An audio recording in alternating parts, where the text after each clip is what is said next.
আমরা ক্রিয়েটিভিটি কিন্তু আজকে 17 বছর, এই 17 ইয়ার্সে আমাদের এখন মোট কনসার্ন কোম্পানি অলমোস্ট প্রায় 12টা। এআই বা আর্টিফিশিয়াল ইন্টেলিজেন্স একটা মারাত্মক ডিসরাপশন শুরু করেছে।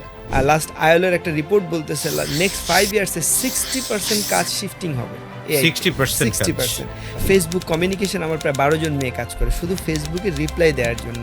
সো আমি যদি একটা প্রপার এআই এজেন্ট ট্রেন করে নেই, আমার 12 জনের কাউকে দরকার না, বরং আমার ফাস্টার হবে। তাহলে আপনি কোন চেয়ারে বসে আছেন এটা কিন্তু আপনাকে বিবেচনা করতে হবে যে আমার চেয়ারটা কতটুকু রিস্কি জন্য। আপনার প্রোডাক্ট হচ্ছে যে অনলাইন কোর্স, প্রথম বিক্রি বা প্রথম মাস কিভাবে করলেন ব্যাপারটা? আমার কাছে মনে হয় সব সময় যে সেলস আসলে কিছু না, দুইটা বিষয় লাগবে আপনার। সেটা হচ্ছে আপনার ভালো প্রোডাক্ট থাকতে হবে, আর সেই জন্য আপনার কাস্টমারের সাথে একটা ভালো রিলেশনস তৈরি করতে হবে। আমাদের সেলসের অলমোস্ট 55% আসলে রেফারেল। যেহেতু এখন পর্যন্ত স্টুডেন্টসরা তারা রেফার করছে ক্রিয়েটিভকে, তার মানে অবশ্যই এটার কোনো না কোনো ভালো দিক আছে। আসসালামু আলাইকুম, আমি Monir Hossain, founder and CEO Creative institute.